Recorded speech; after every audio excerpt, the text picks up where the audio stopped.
next on CTN News. Unfortunately, texting and driving is a habit that is endangering all of us. Cracking down on distracted drivers. Details on a statewide campaign aimed at making the roads safer. Plus, the search for the person who robbed a credit union located inside Mercy Hospital. But first, it's not going to change unless we get rid of handicap and these derogatory words altogether. A local girl pushing for changes to the state's accessibility law. That tops CTN News this Friday, April 10th, 2015. Thanks for joining us. Accessibility goes beyond ramps for wheelchairs. One local teen is making sure words like handicap and disabled are no longer used on parking signs, and she's taking her fight all the way to the state capitol with legislation dubbed Hope's Bill. CTN's Jenny Yu has the story. It all started in a parking lot. My local Target store had changed all of their accessibility parking spaces to say handicap, along with the word disabled.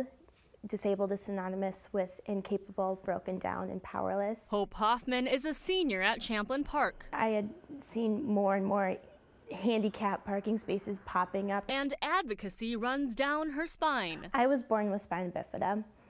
I wear leg braces to walk. I run my own website, camogirl.com, to support other young women with physical disabilities.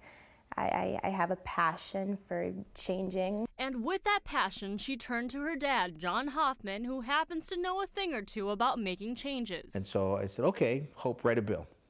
And I think big on the bill. He's a senator representing Champlain, Brooklyn Park, and Coon Rapids. And so she started coming up with ideas, and the more she researched, the more she came back with more ideas, and the more research, the more ideas, and finally had a huge bill. It's helped me kind of see the process of how a bill really does become law. Hope's bill updates current state laws to people-first language. Words like handicap, disabled, or disability would no longer be used on accessible parking signs and printed and digital media. The word handicap references a time in Old England when war veterans would come back with disabilities, being denied employment. They were then forced to beg on the streets for money with a cap handy in their hand. Now Hope's bill has made it through 5 Senate hearings with support from both sides of the aisle. People think that you can't, you can make a difference. I'm proud of her. In Champlain, Jenny Yu, CTN News. Senator Hoffman says Hope's bill will have minimal cost, if any. If it does make it through the Senate, Finance, and the House, it would go into effect as soon as the governor signs the bill. Governor Mark Dayton is pushing an $842 million bonding bill this legislative session. Dayton announced his bonding bill proposal on Tuesday. In it, he earmarks $64 million for grade separations in Moorhead, Prairie Island, and Coon Rapids.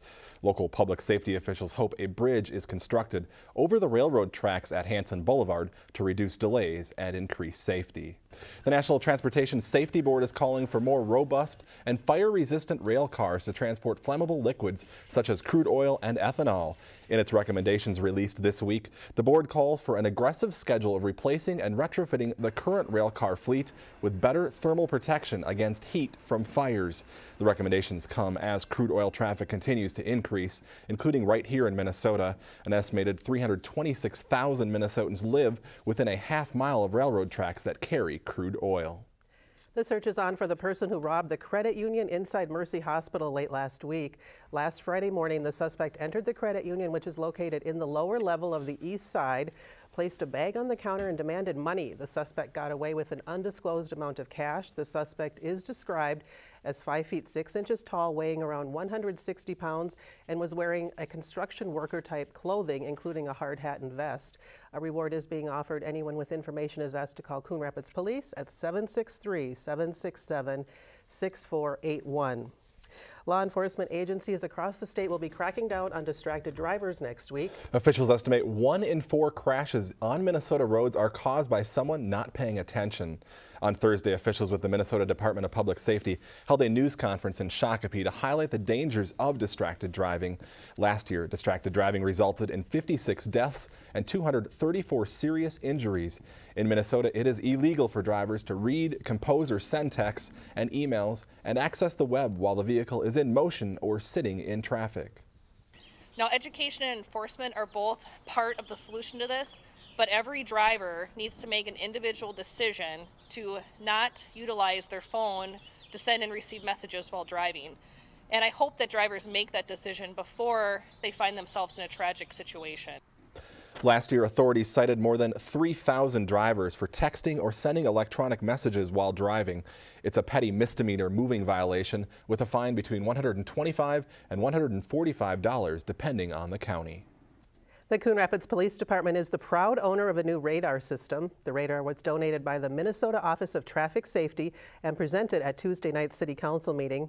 The Office of Traffic Safety gave it to the department as a thank you for displaying leadership in the county for traffic safety initiatives. I, Matthew Martell. I, Matthew Martell. Do solemnly swear. Do solemnly swear. And there's two new faces on the Coon Rapids Police Force. On Tuesday night, officers Matthew Martell and Christopher Grew both took the oath of office. Both were hired back in October and just finished their field training program. Both were hired to fill vacancies caused by retirements. The department is currently at full strength with 64 sworn police officers. I, Andy Peisert. I, Andy Peisert. Do solemnly swear. Do solemnly swear. And there's also a new full-time member of the Coon Rapids Fire Department. Andy Peisert took the firefighter's oath of office Tuesday night. His mother pinned on his badge during the ceremony. Andy grew up in Ham Lake and graduated from Andover High School. He's been a paid on-call member of the fire department since 2010. Anoka County has been awarded a grant to help with emergency planning and response to a potential Ebola outbreak. The $40,000 grant runs through September and is based partly on the West African population in Anoka County, estimated at 1,500. The county will be working with partners, including hospitals and emergency management services. Unity Hospital in Fridley is one of 4 hospitals in Minnesota designated as an Ebola treatment facility. Thanks to a local organization, more than 3 million meals have been shipped to West Africa in response to the Ebola crisis. Feed My Starving Children, in partnership with the Convoy of Hope, have distributed the meals in hard-hit areas of Liberia and Sierra Leone. The organizations say it's one of the greatest human need crises in West African history. The meal distributions are expected to continue through the middle of this year. Still to come on CTN News, details on the popular summer concert series at the Coon Rapids Dam. Plus how you can spruce up your yard this spring for a reasonable price. Also ahead, a new car dealership and swim school could be coming to Coon Rapids. Find out where they could be built. I believe that every parent, no matter what age you are or what your financial resources are, really want the best for their kids.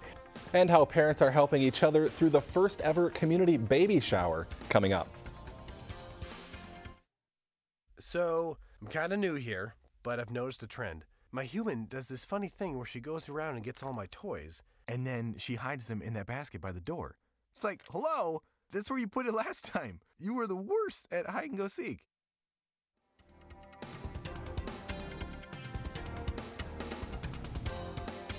The number of children living in poverty in Minnesota has increased by more than 50% over the last decade. That according to a first-of-its-kind report released this week by the Minnesota Department of Human Services. It examined the lives of nearly 400,000 children who qualify for public health care. Officials say 4/5 live in families with income below the federal poverty guidelines, with 2/3 living in a single-parent household. Officials are concerned because poor children are less likely to be prepared for kindergarten, more likely to be involved with the criminal justice system, and have health risks, including smoking and drinking. The data will be used for reform initiatives in the future. Well, low-income families with some little ones are getting some needed assistance this month thanks to a community baby shower. For the first time, Anoka-Hennepin School District's Early Childhood Family Education Program is collecting donations of baby clothes, diapers, and books at its 5 locations in the area. CTN's Joe Nelson has details.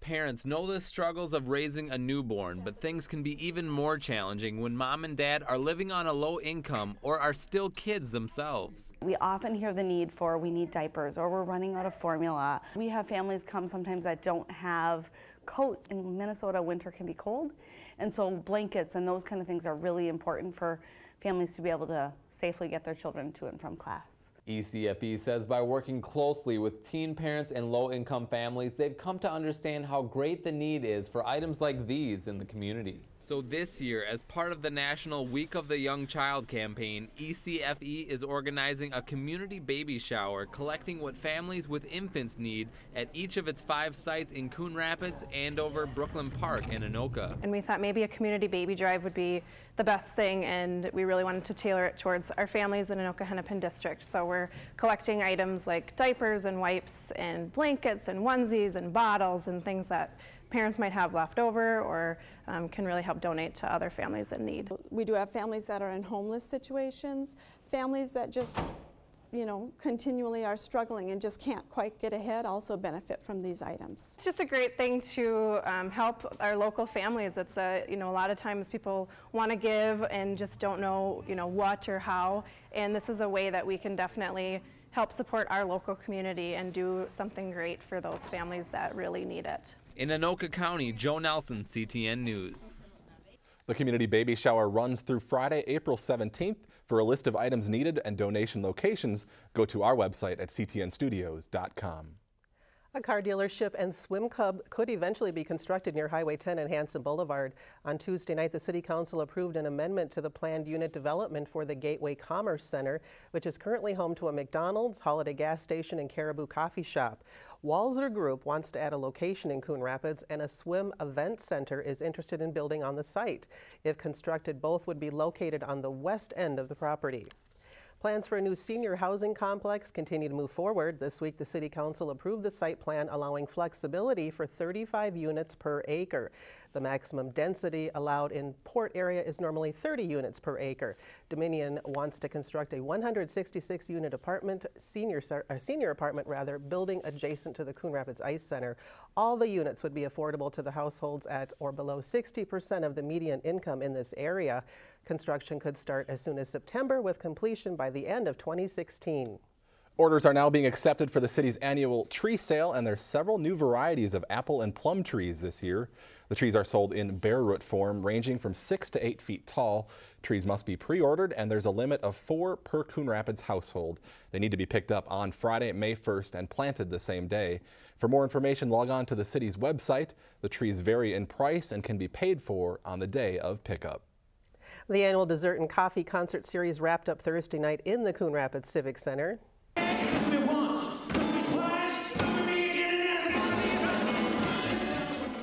Dozens of people turned out to hear the 1950s sounds of the Holy Rockarollas. The Dessert and Coffee Concert Series is sponsored by the Coon Rapids Arts Commission and includes 4 different concerts each year. The Arts Commission has released the lineup for this summer's Thursday night's live concert series at the Coon Rapids Dam. The Country Sounds of Gravel Roads kicks things off on June 4th. On June 11th, the Dixieland group Jumpin' Jehoshaphat's will perform. June 18th, it's variety music from the Backyard Band, and June 25th, it's the bluegrass sounds of the High 48s.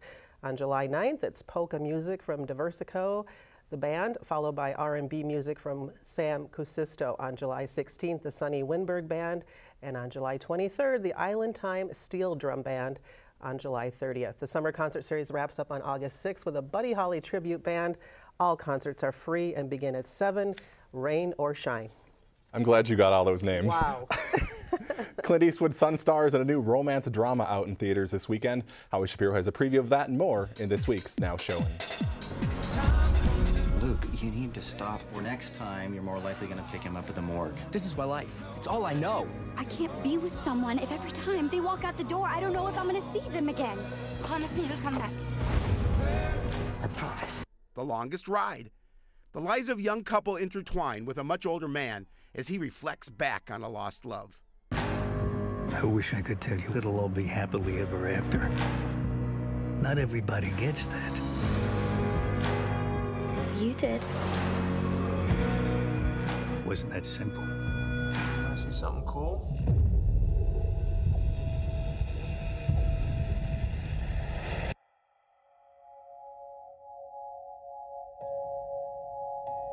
You are dead center of the greatest scientific event in the history of man.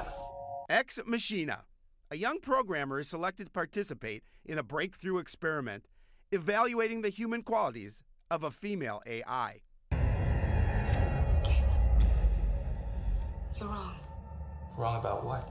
Nathan, you shouldn't trust anything he says. I'm Howie Shapiro, and that's what's showing.